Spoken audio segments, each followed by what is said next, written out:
All right, people, welcome back to Uncensored Minds, the world's greatest conversation. This is episode 162.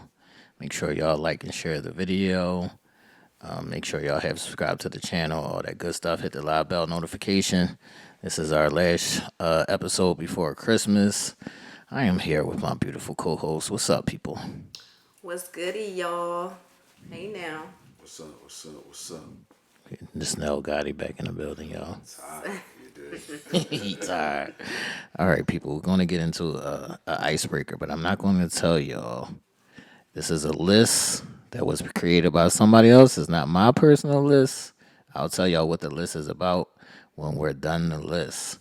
But I need y'all to give me a yes or no if this is personally you have done this. So if you have done this, you have to answer yes. If you haven't done it, then you answer no. It's 16 things. All right, the first one is lying. Yes. Yes. Yes for me. All right, the second one is nonchalant. Yes. Yes. Definitely yes for me. All right, the third one doesn't apply to you, but yeah, Ish, you can't answer this one. This is just for you now. Have there ever been any times that you weren't a gentleman now? Yes. I don't know. I'm gonna say yes, but I was trying to stand on my gentleman shit. But I'm gonna say yes. All right. The fourth one is: have you ever given a meaningless apology? Like you weren't really sorry, but you just said sorry. No. No. I did to shut a bitch up. I definitely did to shut a bitch up, man. I'm sorry. Take this fucking sorry real quick. Yes, I definitely wasn't sorry, and I just said sorry to shut a bitch up. All right, number 5 is: has there ever been a time where you didn't make time for your person? Unfortunately, yes. Yeesh. No. Okay. Number 6 is: do you always give reassurance?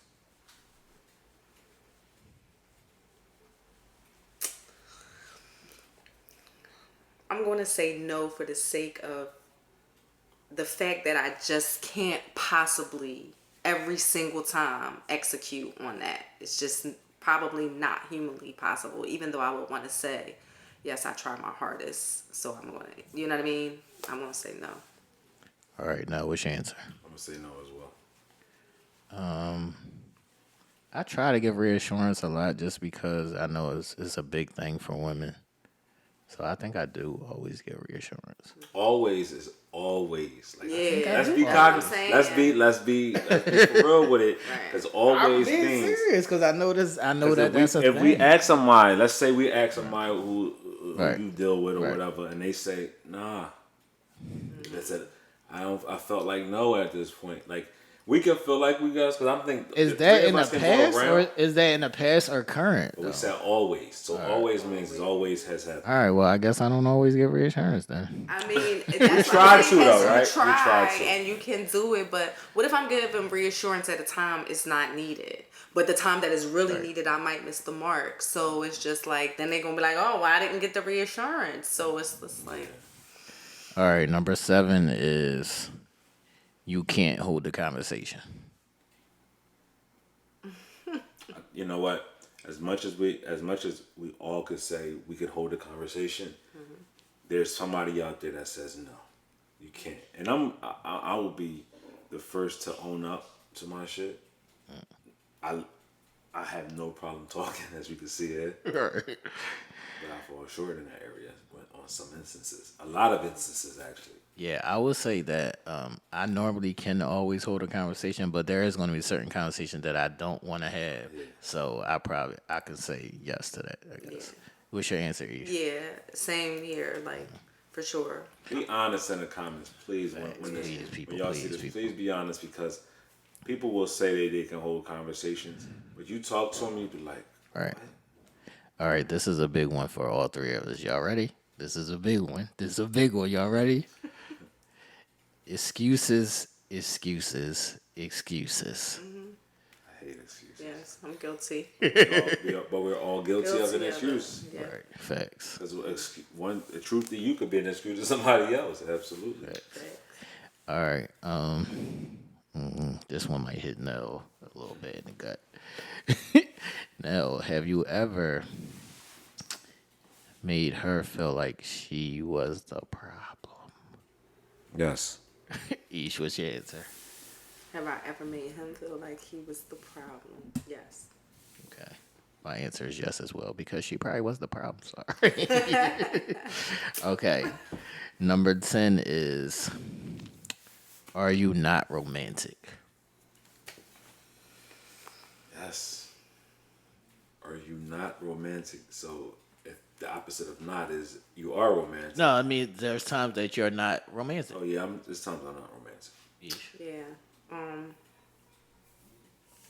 Yeah, I will say it's times I'm See, not. I'm a super lover, man. Y'all gotta pay attention to your Super boy, man. I'm a super super lover, lover. man. Super I'm lover. a super lover, man. I'm always romantic. I'm a super lover, man. All right, number 11 is, you have exes or old situations that you're still in contact with. Nope. You know I'm Each the Serial. fucking serial killer. No. serial killer. Yes. That was yes. I'm definitely yes. I'm cool with my exes, man. I'm All sorry. my exes, yeah. All right. Number 12 is a big one that I think we probably all do, but it might not be on purpose. So number 12 is, do you belittle people? Yes. And I think I know me and T do it every Wednesday night at 8 p.m. We play with people all the time when it comes to that bullshit they got on their feet. But yes, I think that's just a normal, natural thing that we all do. And if you say you don't, you're lying. People. Eesh. Yes. Yes. Unfortunately, I think sometimes I even be feeling bad about the shit after the fact. Like, I'll be like, yo, why I just do that? Or why I just say that? That wasn't right. Damn, I'm coming to the realization that we fucked up. Nah, I'm gonna tell y'all why all of this shit is important at the end, man. All right, number 13 is, do you show out in front of people? In what way? I mean, like Like, am I you showing am I off. You showed off, like. showing off? Yeah. Like, oh, showing off, like flossing, showing No, off? not like flossing, Like showing your ass? yeah, like off? showing your ass, Oh, like yes. you made a point in front of somebody. Like, No. I try not to. I try not to, but I think it happens. It happens, yeah, but I try not to. Okay. I don't really be That's a around tough people like that to be on meaning like Yeah, that's a tough one. That's a tough one. I'm always showing my ass. That's a tough one. All right, number 14 is, when you hurt somebody, do you go above and beyond? Oh no, that's not it. It's like when you hurt somebody, it's like how somebody hurt you and then they give you flowers or some shit each. So it's like when you hurt somebody, that's the only time you go above and beyond for them. No. Yeah, no, because if I hurt you, I hurt you. Why you had to do that little flex? Did you see him? Because if I hurt you, I hurt Like, you. if I hurt you, I hurt you. I ain't gonna buy you no flowers after I hurt you. I hurt you. I'm not. That's something. I'm No, not. but do you think that's I'm like... gonna own my shit. I'm gonna own my shit. If I hurt you, I hurt you. I'm gonna own my shit. I ain't gonna buy you flowers and act like I ain't hurt you. Do you think like gifts are a glaze over? yeah. Yeah, definitely, most definitely. All right, number 15 is. All right, this is a good one too. When somebody's trying to explain how they feel or their emotions or whatever, you shrug them off like, don't start that shit. Yes. Yeesh. No. I think I probably have just by happenstance. I don't think it's something that I would, want to do or like to take part in. Because I normally would want to hear, your problem or whatever, but I guess I would say I'm guilty of that. All right, the last one now. Oh, shit. Have you ever been too aggressive? Yes, for sure. Ish. Yes. Definitely, it's a yes all around the board for me. All right, people. This list is very important because this list was posted by a young lady, and the reason that she posted this list was all 16 things. She said, if you have any, now you know we answer yes to a lot of this shit. She said, if you have any one of these 16 things, it's a direct turn off, and she can't entertain you. If you have one Right. of the 16 things, wow. She must be single, single. Single. Yeah.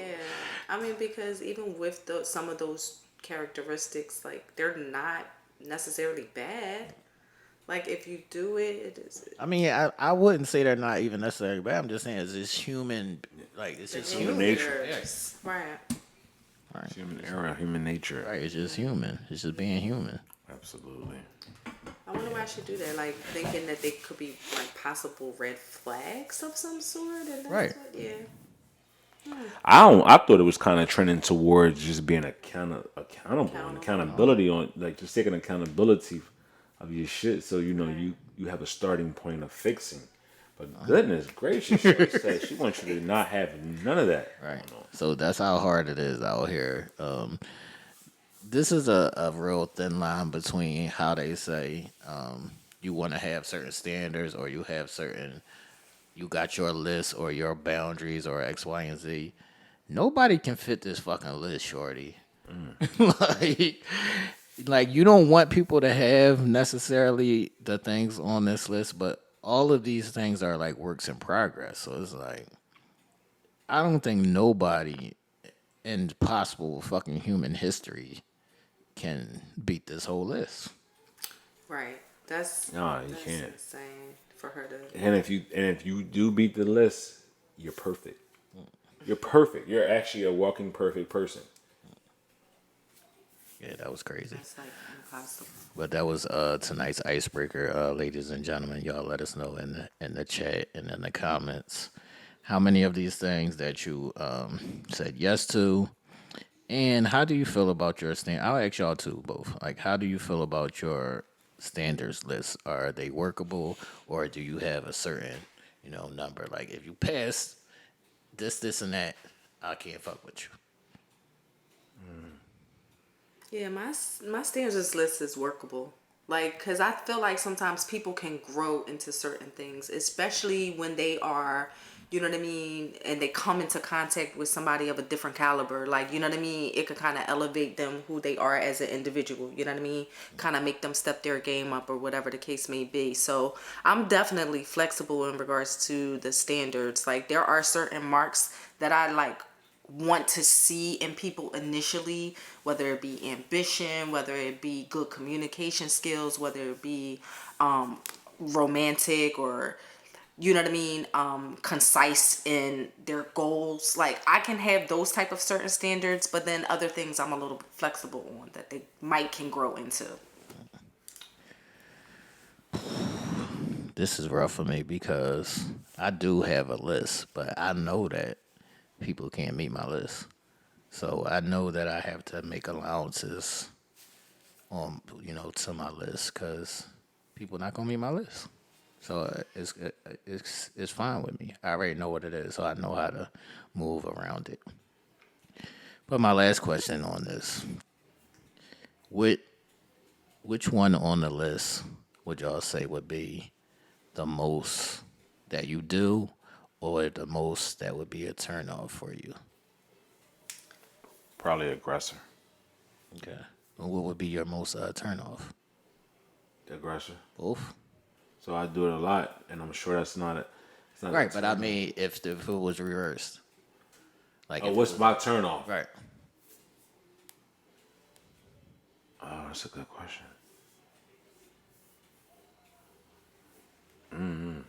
All right, Ish, what's your answer? Which one on the list do you think you do the most, and which one would be your biggest turn off? I think I do I forgot some of them. I'm gonna be honest, guys. All right, so while each thinks about that, my turn off is belittlement. Okay. I don't like that. Yeah, I don't like for somebody to try to belittle me. Nah. Thanks. Yeah, that's my turn off. But I think I do.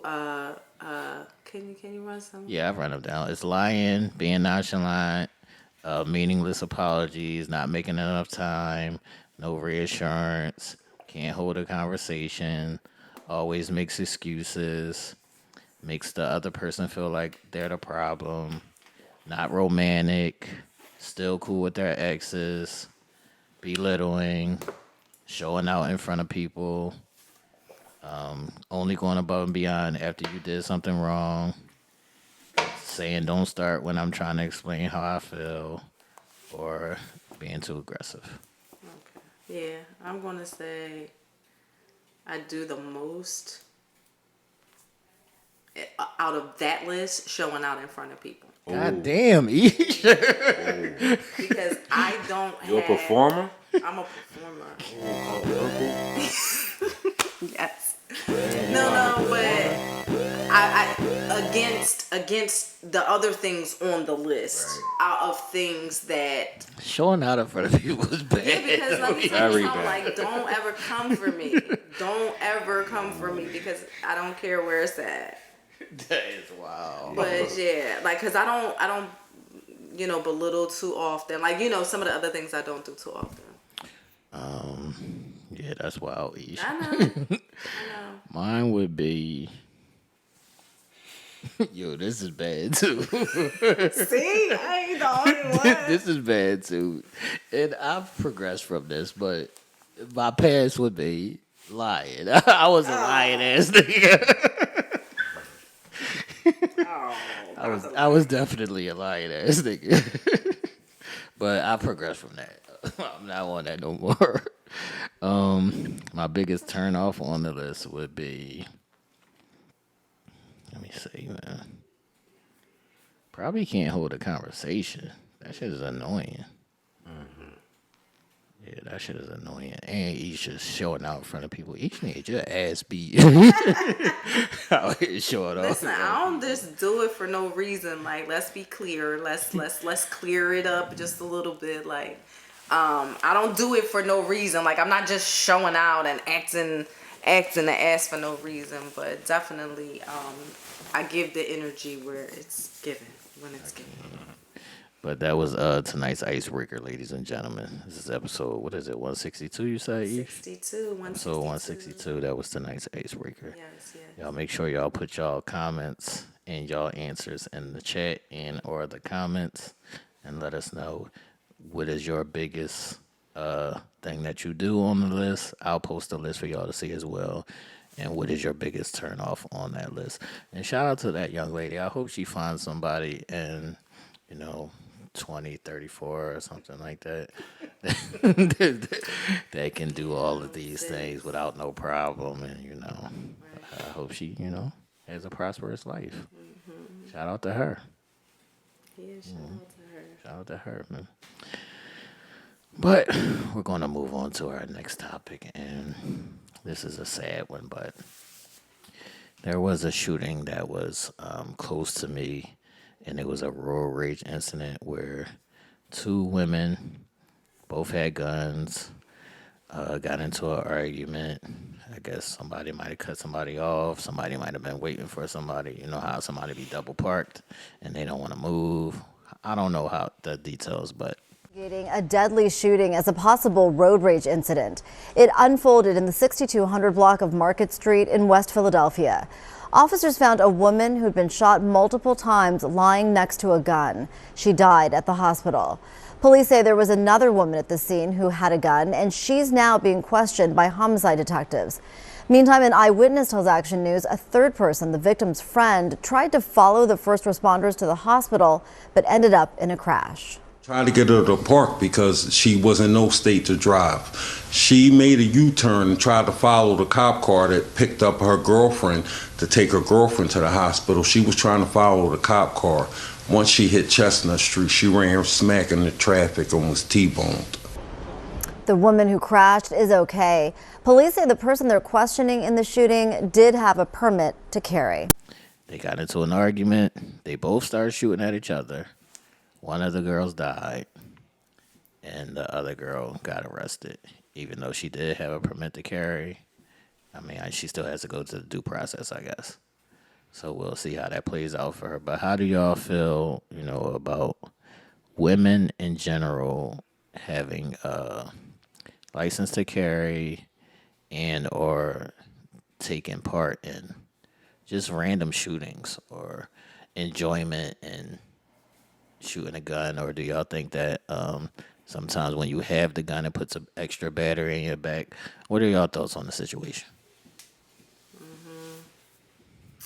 Well, I feel like as as a woman, of course, city of Philadelphia, our crime rate is high, and you feel like, you got to protect yourself in some sense. Having a license to carry and having a gun myself, I do feel like it gives an extra sense of protection, especially when you're moving around in certain unfamiliar situations. But I feel like sometimes people just carry it outside of unfamiliar situations, and they carry it in familiar situations, and then it gives them the feeling of wanting to beat on their chest a little bit. Like, for instance, one of our clients went into a school with a loaded gun. Went into a school with a loaded gun. Why do you need to go into the school, any school, with a loaded gun? Like, I just feel like sometimes it's like, okay, I have a license to carry. I have a gun. I can do this. So this way, I can beat on my chest, and that I'm not to be fucked with. Like, and it causes extra friction unnecessarily sometimes. No. Yeah, to piggyback off of Aisha's point, yeah, a gun is a big responsibility. And one of the responsibilities and carrying a gun is self control. Far too often it seems like once we're armed with any type of weapon, whatever that may be, whether it be words or knife or gun, sometimes we can go to the extreme and take advantage of those things. As Eve said, when we were talking about this before, like not traveling with her gun just because of, not putting herself in a position to needing to use it. That's one of the things with me. I know I'm a hot-tempered person, short-tempered sometimes, and wouldn't want to just put myself in a position to lose it all. So I leave that shit at home. Not that I don't know how to fight, or I can't fight, or I won't fight, or I'll use that as that. No, it's just sometimes that gives you a false sense of entitlement, which could take you to a whole nother place, and you just wish, damn, I should have left at home. If I would have left at home tonight, I wouldn't be caught up in this jam.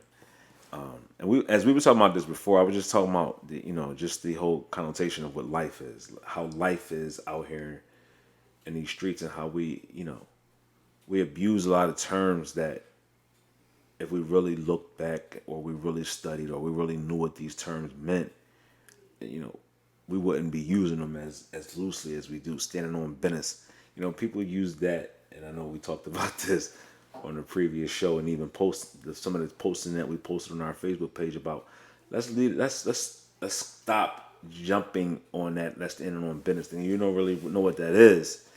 You kind of would be like, oh shit, or I'm 10 toes down, or just all the other things that's being said out here, or I'm outside. If you really knew what those things meant, you wouldn't be using them as freely and as loosely as you do, because it comes with something. It comes with something, and I just think that we need to do our due diligence in knowing our place. And when you say, no, what are you talking about? Our place. We have a responsibility to ourselves, as an individual, as the namesake that represents you, which is your last name or your lineage or whatever it is. But more importantly, to yourself as a person, to put yourself in the position to win. Put yourself in the position to get home the same way you left it. You know, because it's a crazy world out here. Facts. And the more that we can stand firm on our core values, which has gotten us to this point of life, the better off we'll be. When we start subscribing to the latest trends or the idiosyncrasies of what the street says is cool, or what somebody who's not a part of our society or a fake society representative says that we have to be cool, or say to look cool, or do to be cool. When we start subscribing to those things, that's when we lose our individuality. That's when we start to lose ourselves, and we're no longer ourselves. We are a part of the peanut gallery. We're a part of the circus. We're part of this group that's pushing this negative narrative that's having us crash out. And I can go on all night long about this, just because my heart is such in a peculiar place when it comes to the in crowd follow, or the things that's being said just because they sound good or is a trend. But the most important thing in life that we can do for ourselves is giving ourselves the opportunity to see tomorrow. And that means a lot. We never know when our time is up or where our time is going to be called. We got to be doing everything that we can to make sure that we are prolonging that, and that we're not fostering situations that will cut short that process. I just think we got to do better. All right. Now I want to ask you on the female aspect of it. I think that because we live in such a volatile environment, I'm not mad at the girls, having guns for protection or things of that nature. Absolutely. But do you think in certain situations, their emotions while having that gun on them can turn at a faster point? Yeah, not just women. This is where I'm gonna start to agree with y'all in the comments. It ain't just women; it's all of us. Right. All of us. It's both men and women. We got it. But just to stay on your point, or to answer your question, emotion plays a large part in the reason why a number of people are dead or in jail. Facts. Because one emotional instance caused a situation to go extremely left. And when we're controlled by emotions, typically the outcome ain't always pretty. 99% of the time, you like, damn, I wish I would have just took some time out to think. I wish I would have took some time out to kind of understand the situation and not be controlled by emotion, because that shit got me in trouble, or it took me to a place of no return. And yes, emotion plays a part in being able to own a gun. Right. Being able to own these firearms and these things that is table turners in life, it's just a lot. But yes, absolutely. We need to, with getting your gun permit, there needs to be a psychological testing done, just to make sure that you're mentally sane. Not it shouldn't just be checking your age, making sure you don't have a criminal background.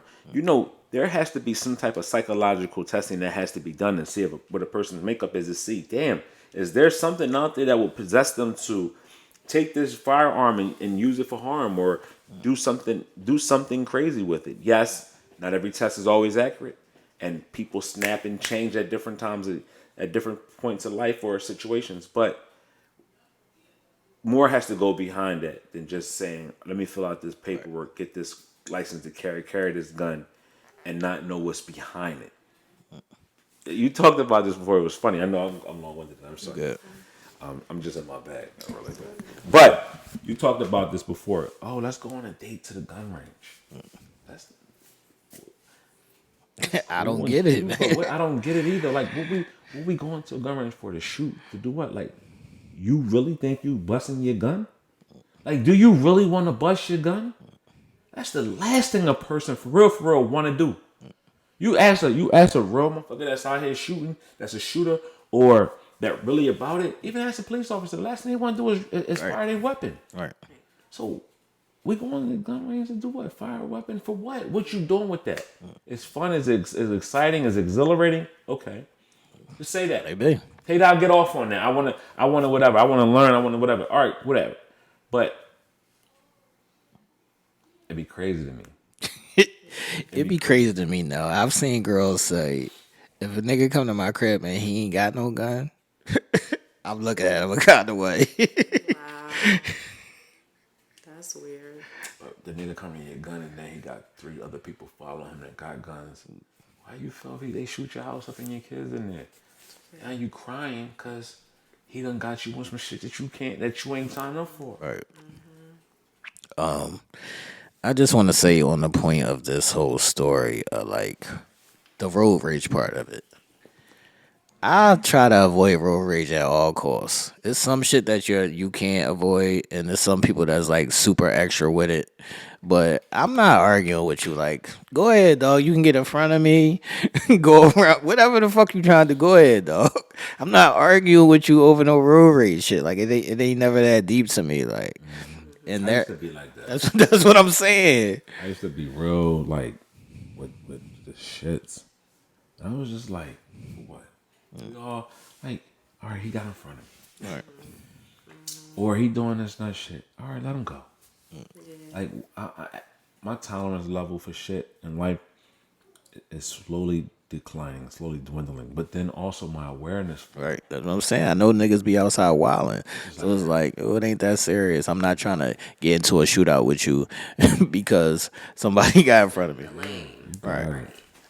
Got it. Yeah, I don't got time for that shit. But be careful, people, and try to avoid road rage as much as possible. It's never that serious. We all trying to make it back home.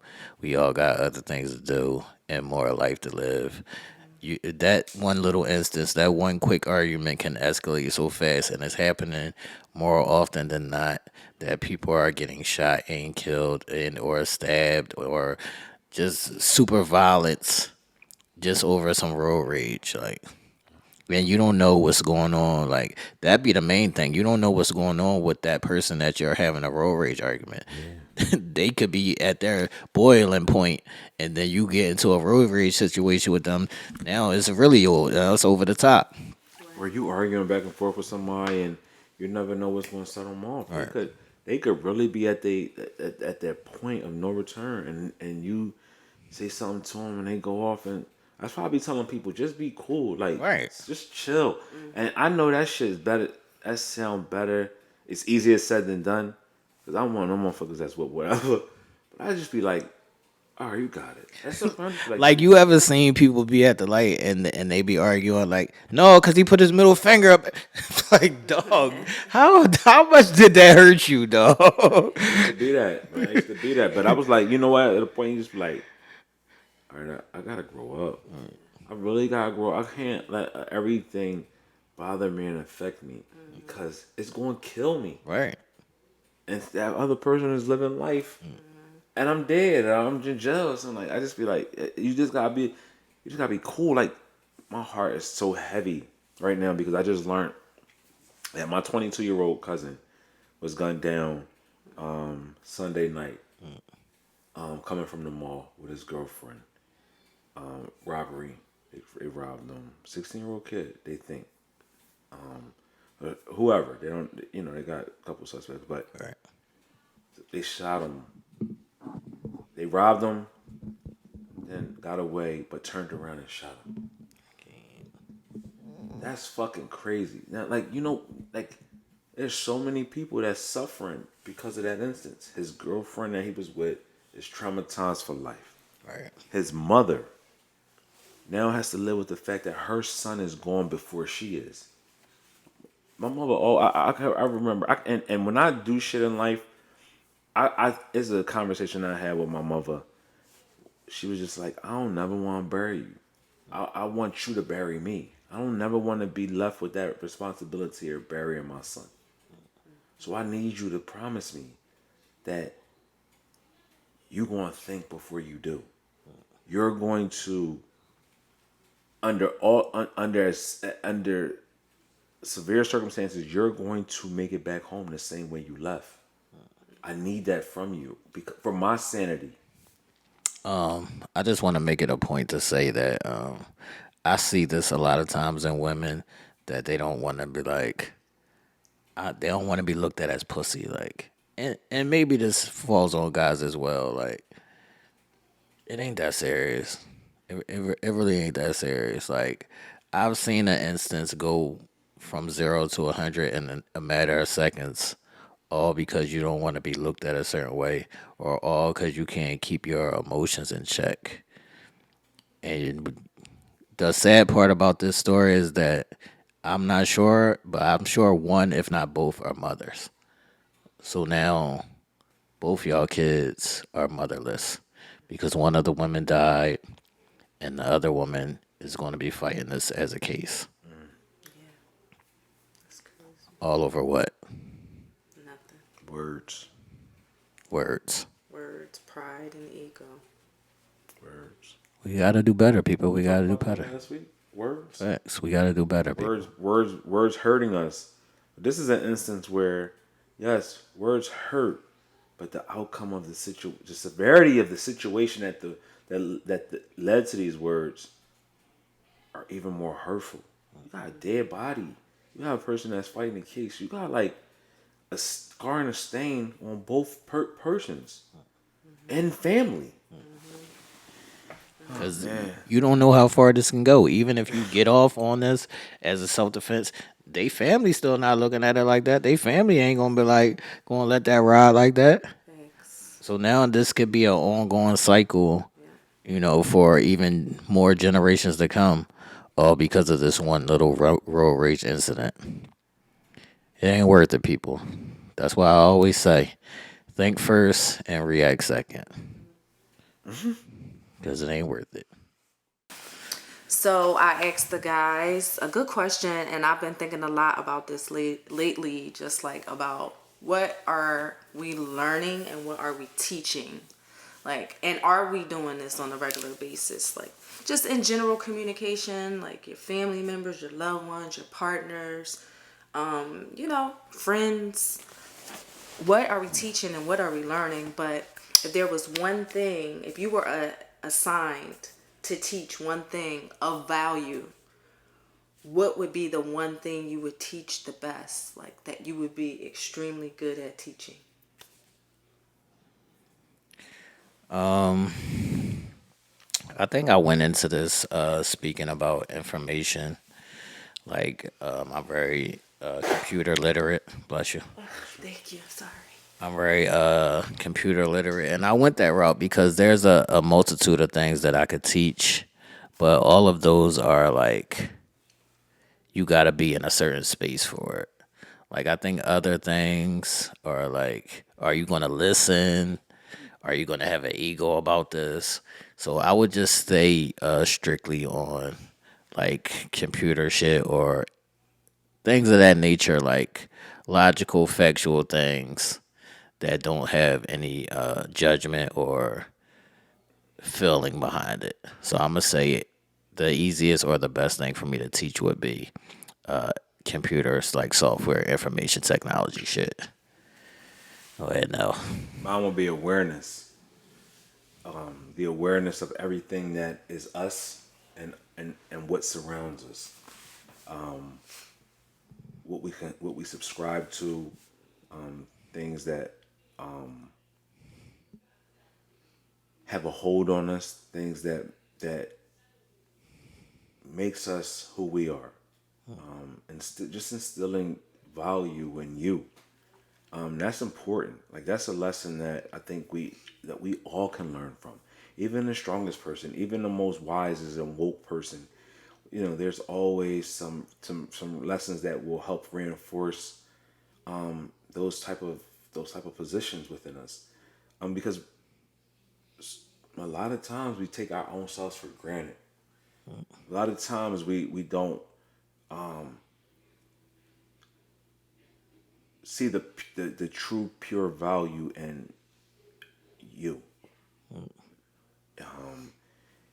We second guess ourselves. We take the high road. We take the back road. We play the back, or we don't want to ruffle feathers, so we don't speak up, or we're shy, or we're jaded, or we're or it's just so many things that makes us up that are great. But then there's a lot of things that we can work on that will make us even better, and not for no one else, but for our own very self. And that's what it is. Just teaching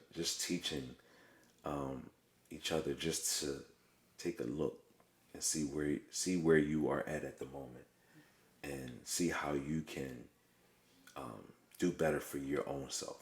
I think I'm glad that you did say awareness, because that brings back a story that just happened to me a couple days ago. Because somebody was showing me, like, it was like one of those huge mansions or whatever, and it was like all decked out in like Christmas lights or whatever.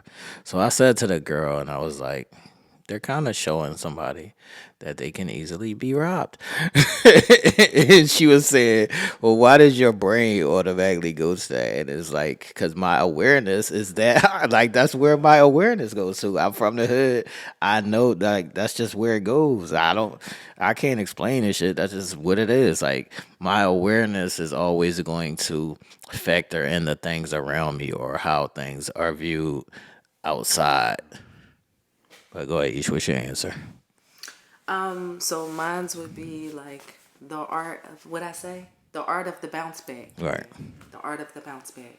I just feel like in my 45 years on this planet, probably, 45, wait a minute. yeah, 45 years on this planet, probably even since I was 2 or 3, walking and talking and or just whatever. Like, I feel like I've experienced a lot. I've been through a lot of things. I've been down to the lowest points possible. But I feel like it's important to learn resolve, and learn how to just go with the punches, like to flow with the punches. You get knocked down, you get back up. To do it with high esteem, to do it like fix your crown, get your shit together, keep pushing, keep knocking at doors that's, that's not opening for you, or, push that business, or, do something that you wanted to do when you were younger that you just didn't have the things, that you just didn't have the, say, courage to do. You lost that job, okay, it's another one. You broke, you don't have it, okay, well, here's how you get to it. Like, I feel like I would be good at that, just because it's something that I've experienced a lot in my life, and I've always seemed to, feel God's grace and land on my feet standing, even still fucked up. You know what I mean? So I feel like I would be good at that, and just being motivational, and looking at the cup half full instead of half. I'm glad that y'all both said the things that y'all said, and that's kind of what makes us work together.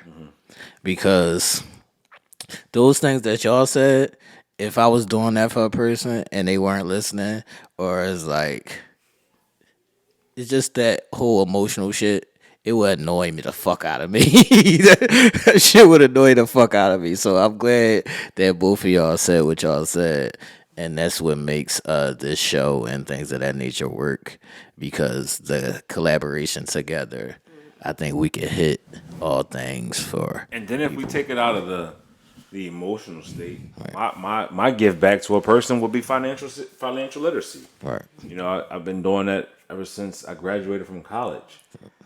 Just being aware of our finances, and that's a real big to do. That's a real big ask, because it's funny to me. You still got people 20, 30, 40, 50, 60, even 70 years old who does not know how to fill out a check. Facts. You got people who don't know how to fill out a bank slip. You got people who don't know how to use a debit card. You got people who don't even know what online banking is. You got people who don't know what a 401k is, a retirement plan, a stock, a asset. They don't know what it is to have a bank account with more than whatever is left out from their check. And that's scary Right. because finances rule the world. Right. And that's another way of hindrance. That's another way of involuntary slavery. Right. We're putting ourselves in slavery mode because we're allowing someone else to control us by not getting that knowledge. Yeah. Even on that point that you're saying, these are the conversations that I'll be having with my son, and he be like, "They never taught us that. They don't teach us these kind of things." And that also goes into the awareness part of it that you were speaking of. There's going to be things that people don't teach you or school don't teach you. You have to be aware enough to learn these things or want to learn these things on your own. Like even when you're a kid and you're with your parents, you should be paying attention. Like I would always tell my son when we're going somewhere, get out of your phone. Pay attention. Learn the roads. I Like really wish we would have. I know sometimes it seems like we bash social media, and it's crazy because we are a part of the social media world on all the platforms that we're on. But the same way y'all put your energy into learning these TikTok dances, facts. learning the newest lingo and all that, I wish there was an influencer out there that would teach people how to care about themselves or how to care about because we so wrapped up in the influence of certain people. If if we really had somebody that was on that scale, we'd be dangerous. Right. Because y'all can learn these TikTok dances in a minute and or 2 minutes and be out there doing them. Facts. But let somebody come on with some information that will help change your life for the better, and you'll scroll past it. Facts. Left, right, up, down. Facts. And you're scrolling past something that will bring value to you, not only now, but future. And you'll totally be oblivious to that. But that little dance that's hot right now, you'll learn it. And you'll TikTok yourself and just for likes and clicks. It's just, it baffles me. Be aware of the fluff, people. Don't be blinded by the fluff. Like, even when it comes to learning or teaching, don't be blinded by the fluff. Make sure you're getting some substance. So that'll take you farther in life. Make sure you're learning and teaching some of the real shit. That's why I always say I try to pride myself on I don't sugarcoat shit with my kids. I give them the real harsh shit about, yeah, some shit is going to be fucked up. And some shit you got to learn so you won't find yourself in these fucked up positions. So be mindful of the fluff and take more, I'm going to say take more love or take more gratitude and the substance of things because that is going to help you, as each would say, get up off your ass and get it back together and keep it My pushing. word, on my word, as we talk about this, it's just as I sit here and I listen to this, and I've been listening for weeks and months and years. My word for the year is 2023 is accountability. That's I'm going on record and saying my word for 2023 is accountability because accountability has to start within us before we can hold anybody else accountable for their actions. We gotta once hold ourselves accountable for what we take in, what we give out, what we allow, and what we don't allow. And are we really true to ourselves if we're not holding our own selves accountable? Right.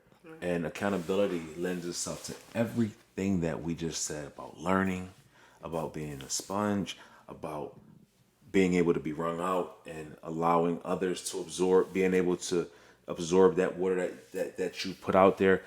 It's accountability is such a key factor in life. It's sustainability. It's progression. It's the wherewithal of changing for the better, correcting wrongs. It's such a great powerful, powerful, positive word and negative word at the same time because it holds us to a standard that we say we want to live by. But the problem with that accountability thing is no, they gotta acknowledge first. But people been saying they acknowledge They it. lying. That's Say they cap. acknowledge it. That's cap. So is it just? Are they saying it just because Yeah. it sound good? Hey, that's cap. Well, Go too, ahead, Ish. I think consistency is a big portion of it too. Because yeah, you can acknowledge it maybe once, but if you're not consistently acknowledging it, Right. if you're not consistently doing the work to rectify it, if you're consistently not, you know what I mean, taking heed to how to move forward and not move the same way, then it's just going in one ear and out the other. But you know that what? acknowledge. You know what we see this year though. We talked about this. You know what we've been saying. We seeing people take accountability. Right. People fake it saying, "Oh, I know I got some shit with me. I know I," but they ain't doing shit about it. They just acknowledging it. Each they doing the acknowledgement portion of it. When they gonna start putting that shit in motion? Because they still is a hamster wheel. It's just standing and spinning in place. I did something big this week. Like I was having a conversation with somebody and like I really took a situation that like happens and I didn't point the finger and I was proud of myself. Like I didn't point the finger and I didn't say, "Well, you did this. Well, it's because of you that I did this." Da da da da da da da. And I said, you know what? I ain't mad at you. Or I ain't mad at the situation. Big.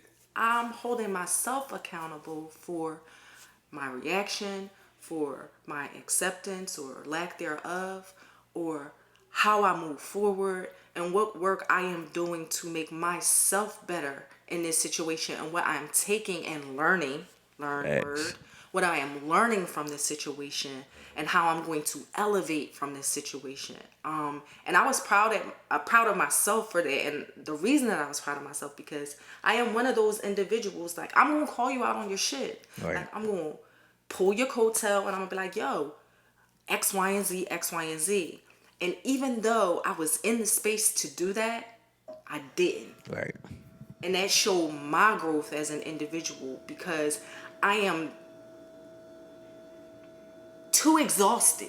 Facts. I'm too exhausted to continue to point out shit that grown people know. You see what I'm saying? Or to point out things that grown people are choosing to do. Like I'm now I want to be accountable for myself, for what I ingest, for what I take from it, what I learn from it, and what I put back out into the universe. That's what I'm going to be focusing on now. And I was so proud of myself. That's a great process, Ish. Yeah, I was so proud of myself. So proud of myself. And you know what? Moving forward, that made me feel good as shit. Right. Like, to be able to do that and to see my growth. Sure. Like, It's a great process to be able to stop the "I told you so" or throw it in somebody's face when you know they was wrong. That's a great process, and I'm working on that as well. To be like, yeah, I told you that, but I ain't gonna say it right now. Like, I ain't gonna put it in your face. We just gonna work through it and proceed, in a positive way. We don't have to be negative. I don't have to say how I told you about this and, make you feel bad about being wrong. We're just gonna try to stay in a positive place. That's what we're trying to do. All right, Ish, what's next on the board? so what's next? That is it exactly. T said it best. See, I'm great at segments, man. My segues just be working out, man. Yeah, so 2023 is coming to an end, right? And we have a few more days left in 2023 and we're going into 2024. What's next? What is next? I'm not too good or too big on in 2020 On the whatever. resolutions? Yeah, I'm not good with that. Just because I'm like my life didn't stop December 31st and then restart January 1st. Like is a continuous cycle. First of all, what was you doing all year? Exactly. Yeah, like I'm not waiting for the last week of January of this 2023 to get the first week of 24 popping. I again, it's just always for me growth and progression. What's next for me is Friday, Right. then Saturday, then Sunday. I do have goals. I do have goals. I do have goals. I do have goals. One of my goals this year, 2024, is to be no, that's not. That wouldn't be true because I am a homeowner already. But I will. I'm looking to purchase a new home here in this region. Okay. I have one in Georgia. I want to now purchase one here and actually be at my dream home. So Right. I am, working on that, and it's going to be something that I'm building from the ground up. Thank you for the applause. That's what I was going to ask you now. I pat myself on the back a little bit because I've worked so hard to get to this point, and the dream is finally starting to wake up and become reality. So that's something. That's what's next. Yeah, that's what I was going to ask you now. Would you rather grab some land and build from the bottom? Yes. Yeah. Yeah, because I'm bougie. Like I need. I'm bougie. I want my house to look a certain way. It's got to be a certain way. I'm hands on with it, so yes, it will be definitely, one of those. So I'm just excited. Just the possibilities of what that looks like because I know I worked so hard to be able to get to this point, and it's now where I'm coming towards the finish line of even just starting that process. Right. I think I might be a little jaded in this answer. Because normally my main thing would be love and trying to be fully aligned in that and fly high in that place. But I don't know if that's possible right now. And I don't want to keep putting my expectations of what I want love to be on somebody else. So I think what's next for me is to just focus on work. And if that comes, then it comes. But I can't put those expectations on people anymore because I've learned that what is not in you is not on you. So I can't put these kind of things or put these kind of expectations on you if it's not in you. So what's next for me is focusing more on work and knowing where I want to go with that vision. What's your answer, Ish? I think for what's next for me is really like concentrating on some of the things that I'm passionate about and that I have a great love for that I haven't really been able to zone in or tap into. One being like my full creativity. Like I have been writing poetry and music since I was at least 5 or 6. Like not even writing physically, but just coming up with sentences or Y'all ain't see Ish was in the booth, y'all. Y'all ain't see Ish was in the like, booth, y'all. and over the years, like it's always been a passion of mine, like just the way that I feel when I write, like, and I express myself through Is music. it a good vending space for you? Yes. And like I have gobs of books just with writings. I have notes just with writings, like just throughout the day. And I'm gonna start like, just tapping into being okay with letting it out. You know what I mean? And letting other people hear it. Right. Because for me, for so long, it has just been something that I've always kept to myself. But I think I'm going to just to level up with myself and be comfortable in my expression, be comfortable in my creativity, and live in that space because it honestly is a release and it's what makes me super happy. So I am, what's next is making me super happy. So I'm sitting over here, a little teary eyed, right? Because I hear you seeing that, right? And I've come to this. I just had this whole like thing that came over me, and I know something that has been. I've changed a lot in the past couple of years, and I might finally have realized what it is. I've lost my inner child. I, and you might be like, you were supposed to. You're a grown man now, but I've lost that innocence. I hate that people say that.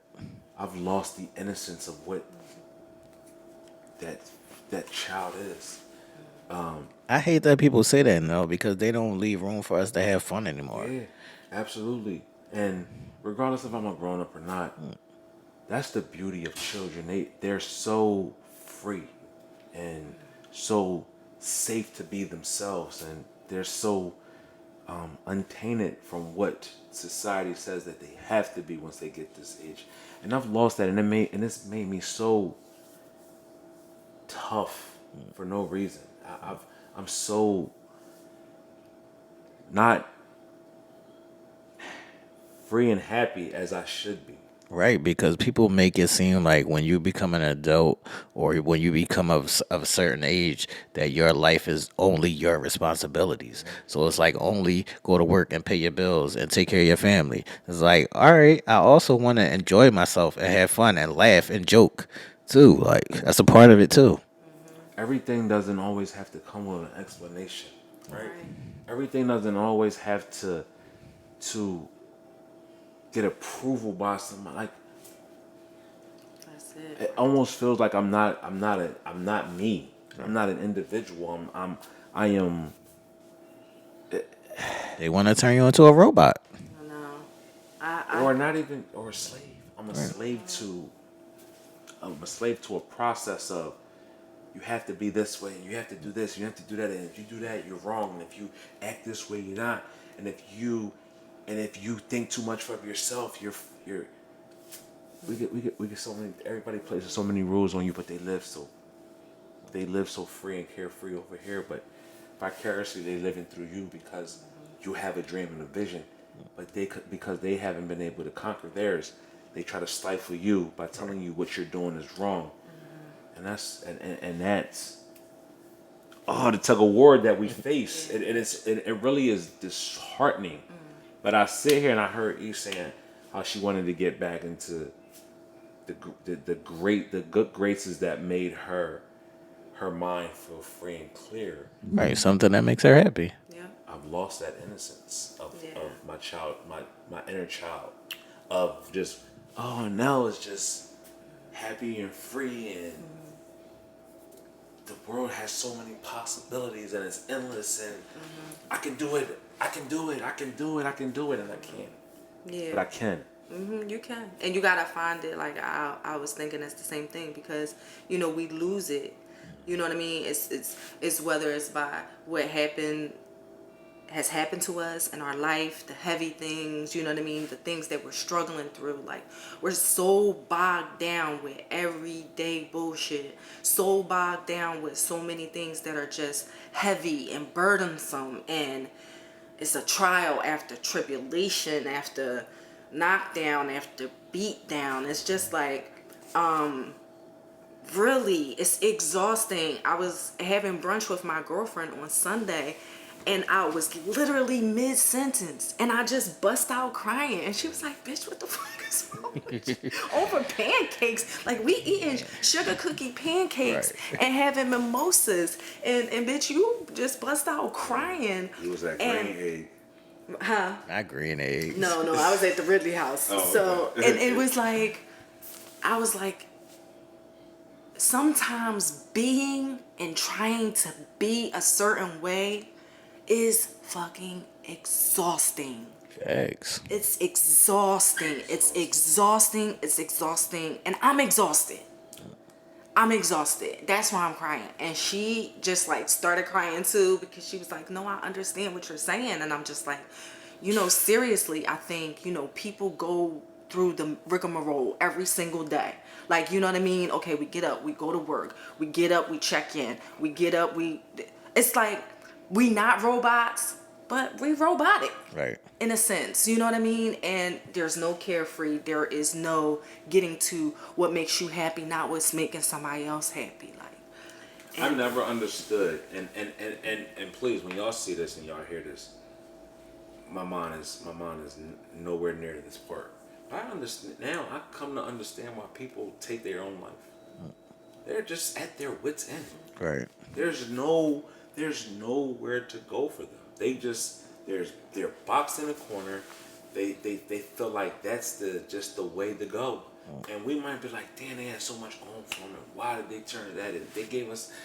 Some people just don't have it, Right. and they've reached that point of this is the best course of action for everybody. That's why when we talk about therapy,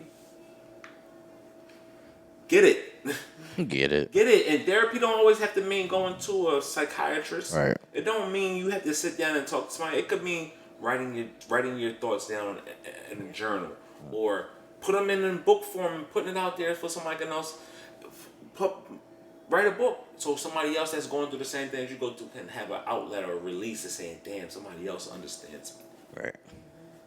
Or just sitting down and having a conversation with somebody who's not the same, who has not the same bloodline as you, or the same thoughts as you, because y'all friends. Somebody that just be like, you know what, I'm here just for you to release on me, and be that, or live out your wildest dream, something that you want to do, but you was like, nah, I can't do that. Do that. yeah. That might be the thing that you need to spark your imagination, or spark your creativity, or just help you live to see another day. Facts. That's what's next. That was a tough one, man. That was a tough one, man. It's tough, man. That was a tough one, man. The end of the year, it just, for me, it doesn't tell me, oh, I gotta find a whole bunch of cliches to say Right. on the internet so people can believe that my 2024 is gonna be amazing. End of the year for me is a detoxification, and I wear my troubles, I wear my life on me. I don't like, typically I go through this detox phase where I'm just releasing it all. It's just coming out. I'm unadulterated. I'm not glammed up. I don't get a haircut. I do shower because I don't want to stink. You're a kid. I do brush my teeth because I don't want to. Like that. I do those. But as far as like the anything else, like the haircut, none of that, I don't care about that shit, man. Like I come out like this. I'm dressed. If you see me, I got some bullshit on. But this for me right now is so free. It's so. But that's the thing. When you know who you are, you Understand your journey or what you're going through, and they question you. Are you okay? You gotta do this and that. Yeah, I know what I gotta do. I got a full keen sense of myself, but I need to go through this process because it helps me mentally be able to be who I am, or helps me to get clarity or detoxify myself of all the toxins that have been built up, and just saying, you know what, I need to be human. I can't be a robot. I can't be Captain Saber Nell. Like, I can't be fucking Spider-Man and Batman and, shit is and draining. Superman all in one. It is very draining. It is very draining. It is very draining. But that's what we signed up for. We signed up to be amazing. We signed up to be a good father because that's who we are. We signed up to be a good mother. We signed up to be a great friend because that's just what's within us. That's who we're made. We're not made to be assholes and dickheads and cutthroat. That ain't in our blood. So when you going through these things, you gotta go through these things just because so many people count on you. So many people depend on you. So many people need you. So many people see you as a sounding board, a teacher, a prophet, a liaison, a friend, a shoulder, a calm voice, a reason. They see us being that. But they don't understand that we need that as well. That's why I always try to tell Ish that she be on her journey of perfection shit, and it's cute. It's cute. It's cute, and everybody should, aspire to be better. I would say, but the reality of perfection that could kill you.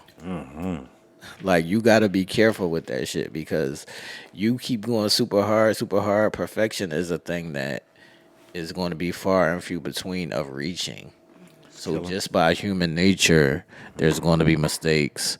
There's going to be times where you're not everything for everybody. There's going to be times where you're not everything for yourself. It's killing me. Yeah, It's yeah. killing me because they tell us that we have to, as men, especially as stand-up guys, that we got to be a certain way. We got to talk a certain way. We got to look a certain way. We got to act a certain way. We got to treat people a certain way. And yeah, it sounds good, but it ain't reality. All right. And it's And exhausting. you put yourself in this bubble of perfection or trying to strive to be perfect for someone else to be comfortable around you. That's basically what it is. Right. You're Right. not doing it perfect. You're not trying to be perfect yourself. You've been living with yourself for however many years you are. Yeah. You're doing it so somebody else can be comfortable around you. Yeah. Is that real? Like, is that fake? Are we doing it? And we gotta ask ourselves these questions, and we gotta say, is this real, or are we doing this for someone else's comfort? And then you'll get a true sense of what direction you're going with it. You're gonna be like, fuck them, fuck it. Yeah. And to I live for me. Right, Facts. right. And to piggyback off of that, like you think about how exhausting that is, and you think about weighing exhaustion to the refill, right? So you're pouring, right? You're getting exhausted. You might get refilled just a tad bit, like you might be this, then a third. But again, you're still continuing to try to do, to try to be, to try to this, right? And you're not getting completely refilled, and you don't have enough time to refill yourself. So it's further breakdown. So I want to start refilling myself. Yeah. That's why people always ask, well, how come you don't talk? How come you don't tell everything? How come you don't? We don't. Cause I'm not that. I refill my own cup because I understand you might got some shit on. I understand they might got some shit on. I just if I have if you're not there, I still have to depend on myself. Yeah. And it's a slippery slope that we slide down because any given time we can lose our balance and fuck it all up. But then there could be a time when you be like, damn, I got down to the bottom of this motherfucker and I made it in a Right. sense of accomplishment. But Right. this whole show right here just has been such an emotional type of show just because it just Because of Ish. Hey. life just brings out like certain things in life. No matter what, you don't even know what a person's going through, what they've been through this week, or what's on their mind. It just brings forth a difference in your tone and what you're talking about, the substance of your speech.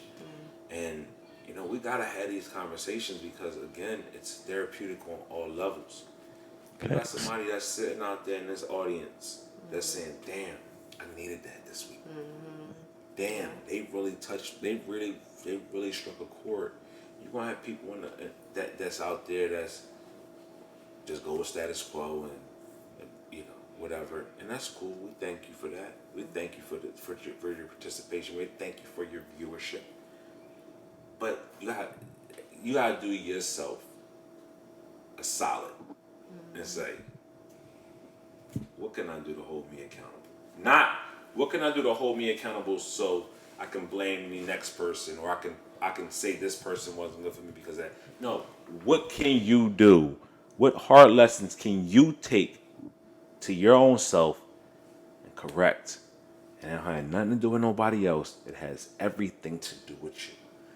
People got to stop. And with icebreaker question today, one of those things was I got to placing blame on somebody else. You gotta stop that shit, because that Facts. ain't healing. Facts. That ain't accountability. That's deflection. Facts. That's just some old excuse type of shit. Like, oh shit, yeah, I'm being accountable. My accountability is to say what somebody else did to me. No. That ain't accountability. That's deflection. That's an excuse. Accountability is you putting yourself on the hot seat and you figuring it out. Thanks.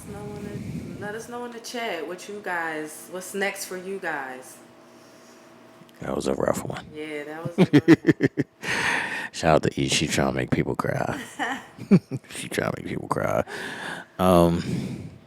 Ladies and gentlemen, are y'all ready to go into the deep, dark end of ideology? Oh my goodness. Now it's your turn, I guess. Yeah, now it's my turn to make everybody cry. Sorry. I ain't got time tonight. Sorry. Sorry. All right, people. In this week's ideology, this is a thing that I've noticed in certain people that, they might have these certain little things that poke at them. And those things are called insecurities. Now, what are your insecurities? What triggers them? And how do your insecurities play a part in, like how I said before, Ish, how women, they live with so much fear of worry. So where do those insecurities put the fear and the worry inside of you? Where does that come from? What sparks that? What triggers that? I can only say experience triggers that. Like having experienced something similar or something of like nature before, that will kind of trigger it to happen, like you know what I mean, for you in the future. So for instance, like if I was chastised by a teacher, or even like at home, for not being right, or for not doing something a specific way, that could have triggered this me needing to be perfect trait that I have, because I was chastised so badly by my teacher, or I was, you know what I mean, got a crazy ass whooping from my mom because I didn't set the table properly, or something like that. You know what I mean?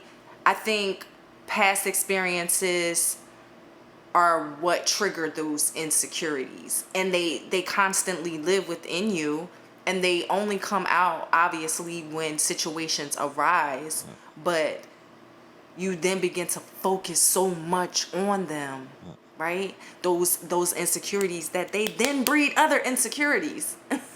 And then it's like a domino effect, you know what I mean? Because This it's shit like, is Pandora's box. yes, because once you hone in on one insecurity, and you know what I mean, you give life and you birth that, it's only so many are going to follow after, because then you're going to be focused on that insecurity. You're going to pull out other faults. You're going to pull out other things, even within yourself. You know what I mean? Or even you trying to point out somebody else's shit. Like, you know what I mean? That's then going to cause and breed a different type of insecurity within yourself even more. Because now you're falling short. Now you're falling, not necessarily falling short, but now you are breaking somebody else down just to try to build yourself up. That's an insecurity all in itself. So now you're breeding other type of things. So it's just a never ending cycle. All right, I got a question for you, Ish. So, where does your fear of disappointment come from? Like, where is your how did you get on the journey of trying to be perfect, in the essence of the fear of disappointing somebody, of not being everything for somebody? Where does that come from? Like, what instance birthed that? I'm going to say for me, it was more or less at home. I was the last of 5 children. And so I was pretty much raised, like, in a sense, like an only child. My sister, by the time I became of, you know, preteens or whatever, my sister was in college. My three brothers, you know, they live in Cali. Right. My half sister, you know, I didn't know her at that time, so it was just me. It was just me and my mom, and my mom was like, she was a perfectionist. Militant. Militant. Like, she wanted things done a certain way. She wanted things said a certain way. She wanted, you know what I mean, things ever so. And so I feel like that idea of being perfect in every area and trying to live that started at home for me, and young, like from a young girl. And it has been nonstop ever since, and I am tired. I Yeah, am, that's and I gotta be say that all the exhausting. time. Even when I Right. say I'm trying to be perfect, I say that shit's exhausting, because Facts. it is. Facts. That's gotta be exhausting. So I had this example. I would say there was a girl who had just got her hair done, right?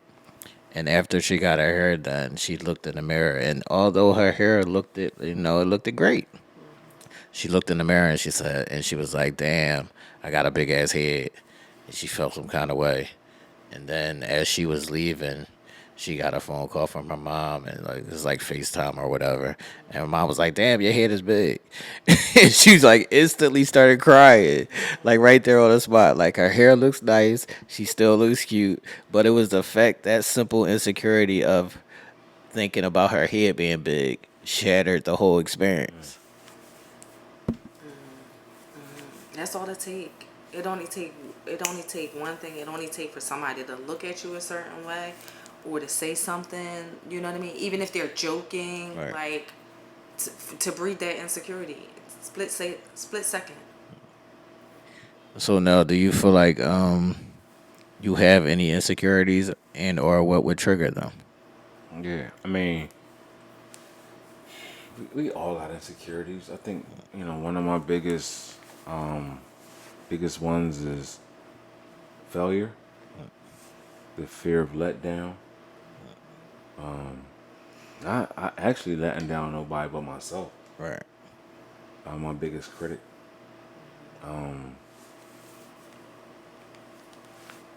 So, for me, it's I don't want to. I work so hard to get to this point of life, staying out of trouble, going to school, working, just trying to be somewhat of a decent person. And that failure, that of losing it, is of losing everything that I worked so hard for, is what keeps me going. That fuels me to not ever have to experience what I feel is a failure, or what I know could be out there that could potentially break me. So that's where my insecurities come in at. Not necessarily of what anybody else says, because I always was taught, fuck that. Right. You control you. No one Right. else controls you. If people will try to control you. People Facts. will tell you what you can and can't do. Facts. But that's not for you to. That's not for you to live. You live your truth, and your truth is you are you, and you have the power to do what you need to do. So I don't. Other people's opinion doesn't affect me, but it has some weight, because we also too, and people, you know, this is a truth that we have to live in, is we are controlled by opinion, Right. right? If you want to believe it or not, we worry about, and we walk and we do the things that we do because we want someone else's opinion about us to matter, or be on the positive side, or we want to portray ourselves because somebody's opinion. And that's an insecurity as well that we need to get a hold of, because ultimately people going to want you to be how they want you to be, but that ain't real life. Right. I feel like a lot of my insecurities were from when I was small. So to not say I'm perfect in any sort of manner, I just say that I don't let those things bother me. Like I understand that everybody has flaws and imperfections, and those are things that I think you should just work on. Like even if you might feel like even like in that instance where the girl felt like she got a big head. All right, she got a big head, but she wasn't ugly. So that's how I look at things. I try to find the brighter light or the optimistic part of it. Like it'd be one thing to be teased about something, and then you have nothing else. Yeah.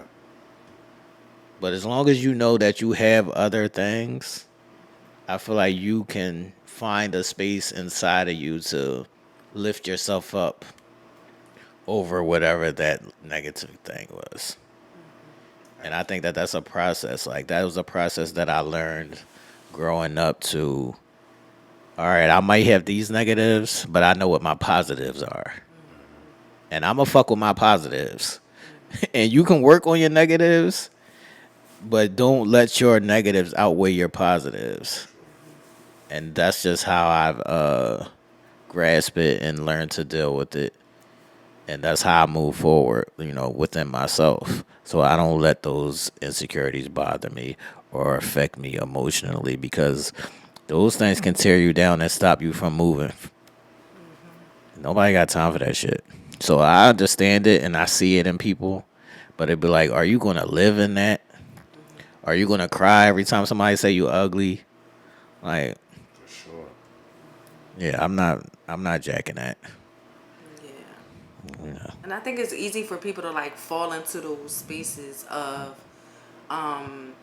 being insecure in one area and not like stepping outside of themselves to see that not all the time is it truly an insecurity Right. because people's opinions of you don't have to be fact. Right.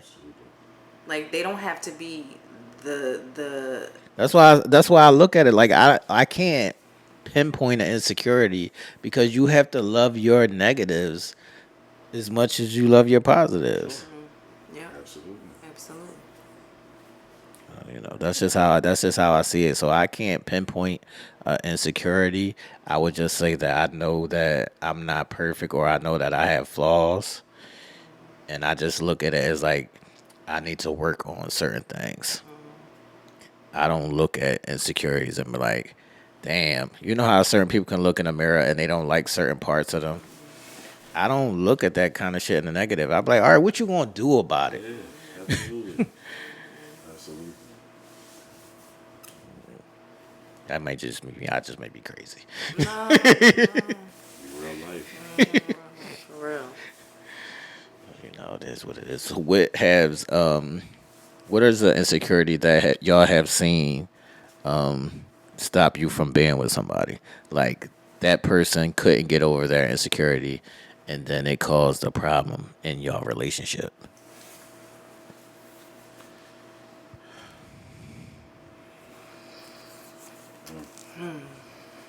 For me, it's always been not being able to keep up. Like, and that don't just mean like that. Just mean like I like I want to evolve. Like I want to feed and feed myself, feed my mind, feed my spirit. And over time, like by feeding, you're going to evolve. Like Right. you're going to grow. Right. And I think the insecurities of other individuals, my ex-husband, or just other people that I've dealt with, I don't know why they don't like it's like they don't like that. It's They don't like you growing. I don't know. Maybe it's the way that I do it. Maybe I'm overly confident about like my growth.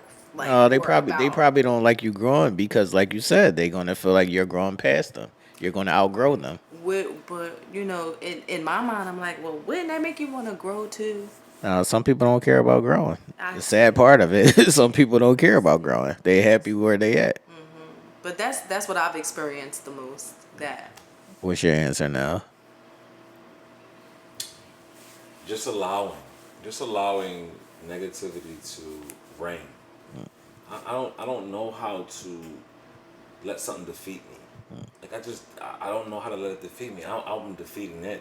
I don't let something control me to the point where I'm saying, oh my God, this got me to this point and I can't figure it out. Figure it the fuck out.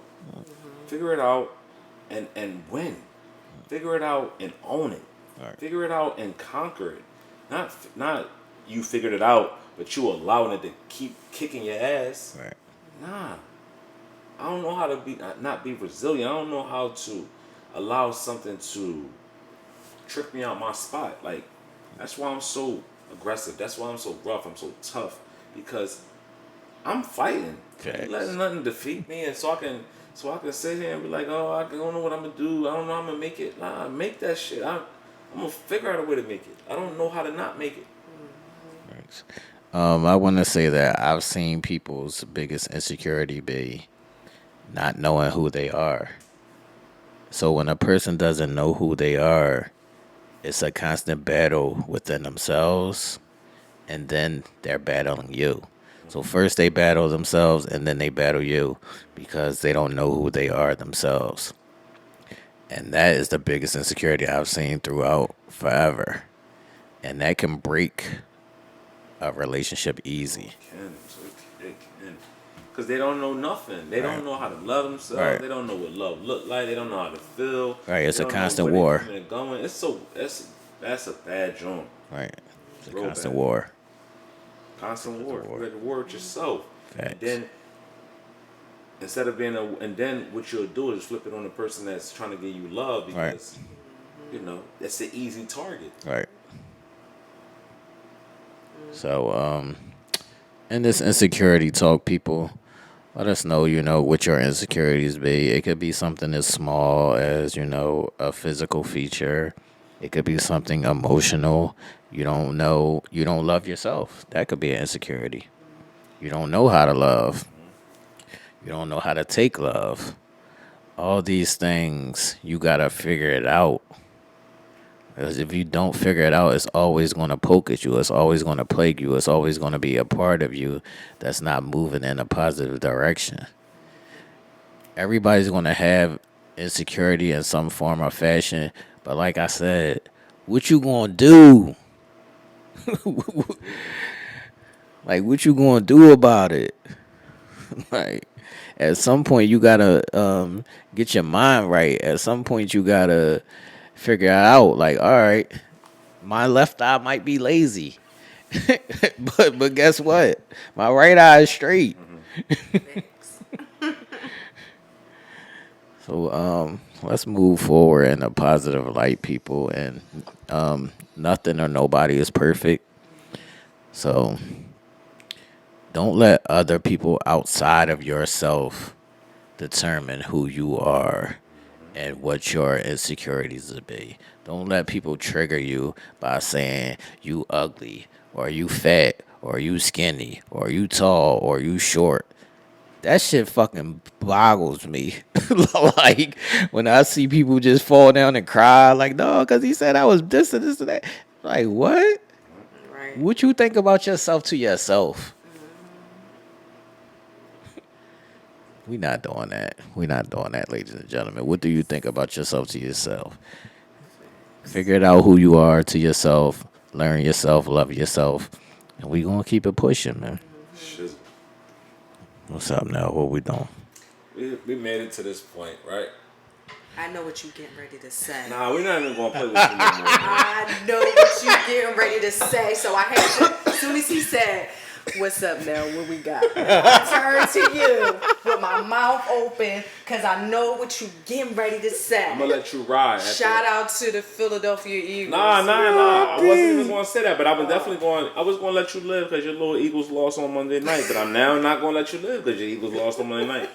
Same slander y'all have in the comments for the Cowboys as y'all was kicking our ass Sunday for losing. I want y'all to have that same energy when y'all lose on how y'all lost on Monday night. That was crazy. That was But it is what it is. We had another week. This is week 16 in the NFL. And we got some pivotal games here. We got two teams that are 10-4. which are the Dallas Cowboys and the Eagles fighting for position. As it sits right now, the Dallas Cowboys have leapfrogged over the Philadelphia Eagles, are now sitting in second place, and the Eagles are now in third place, which is a big deal because at one time they said, if I not remember, they was number one, and everybody was like, "Well, they lost a game, so what? They still in first place." Still number one. We No, still number no. one. That's how they was. They was like, we still number Yeah, one. no, I'm We sorry. still number There's a one. difference how 3 weeks made. Y'all went from 10-1 to now 10-4 That's 3 losses in a row. in a row, right? How's that possible? Which Looking bad. y'all got an easy game coming up this Sunday. Hopefully y'all take it. Y'all don't They take it. say for every granted. game's an easy game, but with this team, No, it it's ain't been not. an easy Absolutely. game. They play the Eagles, play the Giants. So when this airs Sunday night,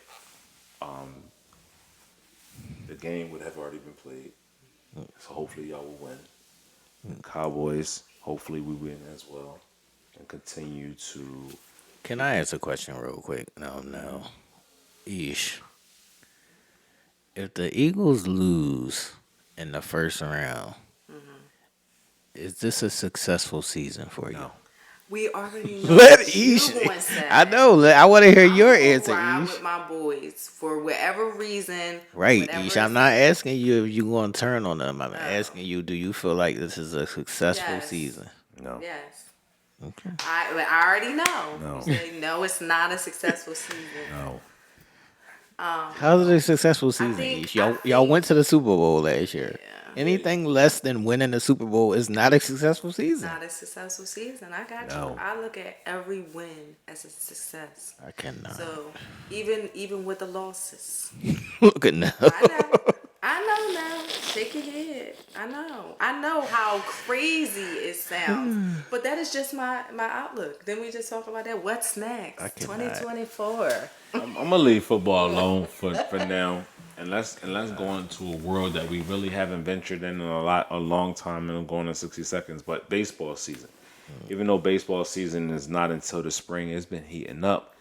You had Shohei Ohtani, which was the biggest name on the free agent market, actually just signed a record-breaking contract with the Los Angeles Dodgers. Right, 10 years.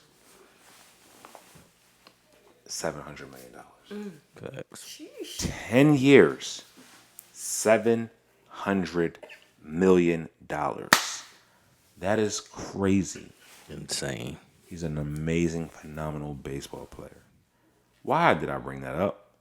Because another domino fell in place for the Dodgers just a few minutes ago. This hottest pitcher on the baseball market, another player from Japan. And I don't want to butcher his name, but his name is crazy. Go ahead. His name is very, very crazy. But to go with that crazy name, he just got some crazy money. And his name is Yamamoto. Yamamoto just signed with the Dodgers today as well for 12 years, $325 million. Say his whole name now. Oh my God, his whole freaking So Japanese right-handed, I can't even say it. My man Yoshi. I'm gonna just call him Yoshi Yamamoto. He just signed with the Los Angeles Dodgers. Why that's significant is the Los Angeles Dodgers now have what is called like a video game squad. You got Freddie Freeman, Mookie Betts, Yohei Ohtani, Walker Buehler. They got Clayton Kershaw. Like, they have a team that should compete and win multiple championships for like the next 5 years. That's how great this team is. Facts. And they just won like a year ago. Absolutely. So the Braves now have competition. The Phillies, if we thought that we were the cream of the crop in the north in the east, right. that reign may be quickly over with these two teams reshuffling and retooling to beat the National League champs 2 years ago, and now went away from the World Series last year. So, hopefully the Phillies, can make some splashes and go out there and get a player like a Mike Trout or something to strengthen this lineup, because going up against those two teams are going to be tough. But if you have a baseball team in your city or that you're fond of, hopefully they can keep up with the likes of the Dodgers and the Braves. I'm a Yankee fan, and we just can't figure it out. Well, the Yankees actually, no. The Yankees actually did something phenomenal this offseason. They actually traded for Juan Soto. So Juan Soto is now changing uniforms, going from the San Diego Padres now to the Yankees. And I think that's one of the reasons why the Dodgers did what they did, because the Yankees are now stronger. They have Juan Soto, with one of the premier hitters in baseball, young kid too. You got Aaron Judge. Judge, my dog. You know, the big guy over there hitting home runs. You got Giancarlo Stanton over there too. So the Yankees are positioning themselves to make another run at it. So Yeah, we gonna be these in teams out the here that's mix. making some noise, but the Dodgers is going crazy. Facts, the Dodgers. Dodgers are going crazy. They going crazy. They got too much money over Absolutely. We're gonna leave the basketball talk to the experts. Make sure y'all go out there and check out Game 7 at 7 p.m. on Thursdays. there. That was your boy. Hopefully you missed it. I mean, you watch today's show. It's freaking hilarious. The two dudes is crazy, but wealth of knowledge. And Ja's back. Ja's Moran's back. back. Ja. First game back.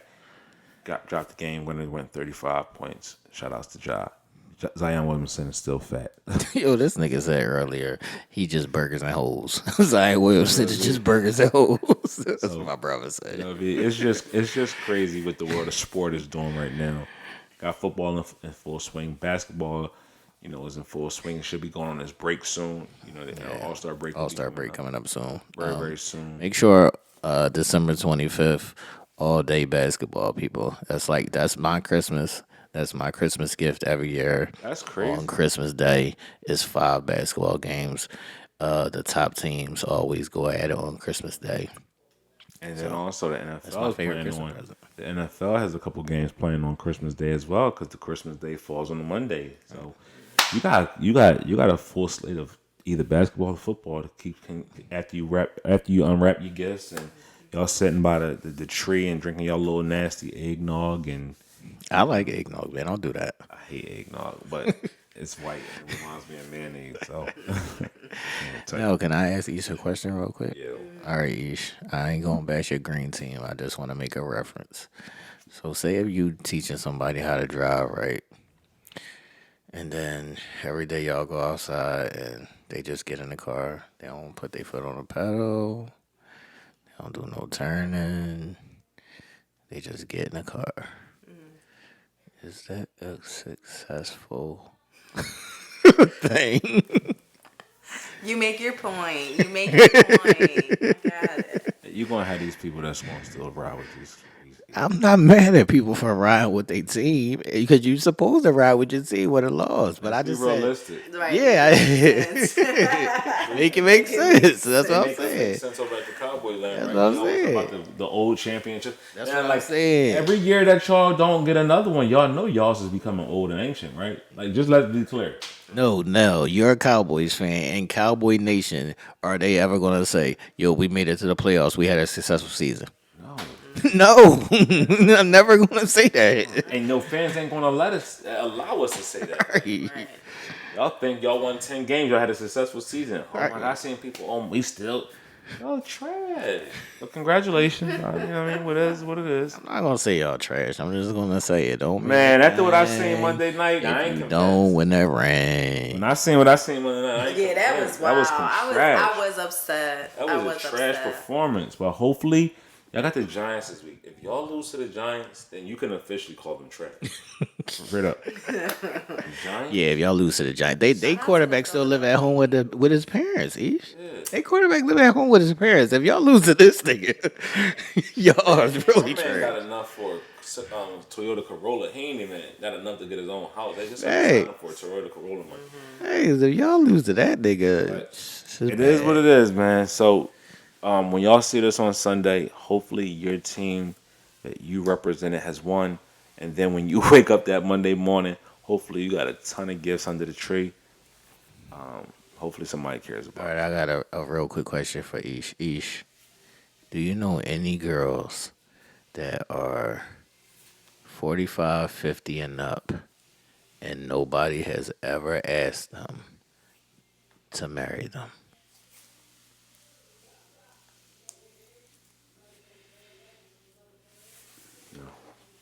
No.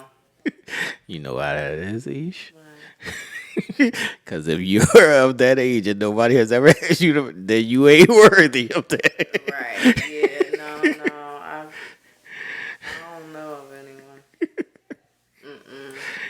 Either I know them like they've been married or they've been asked. You've They've been been asked. engaged. You've been asked at least. At the least, you should have been asked. But people, this is episode 162 of the world's greatest conversation. Thanks for rocking and rolling with us. We enjoy y'all just as much as y'all enjoy us. Make sure y'all like, share, and comment. Subscribe to the channel. Stay tuned for. Well, I'm glad y'all enjoyed the Pollyanna. We had a ball with that, and we'll think of something new and something fun for the top of the year for our members. Also, make sure y'all catch up on all exclusive content. And if y'all have topics or suggestions for us, send it to the Facebook, Uncensored Minds Facebook page. I think that's it, people. Any last words, Ish? Have a great week. Have a great Christmas, all that good stuff. Enjoy your family time, all that, whatever. I'm going to be chilling, watching the game. Unfortunately, around my family, I guess. Whatever. Enjoy. But, like I said, thank you. Thank y'all. Thank everybody.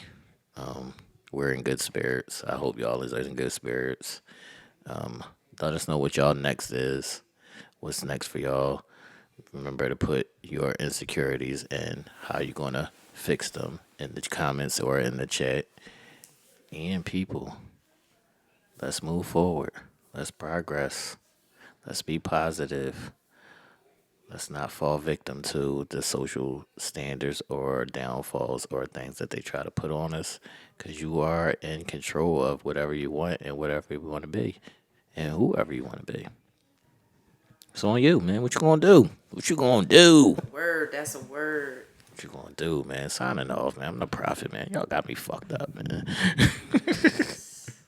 Deuces, people.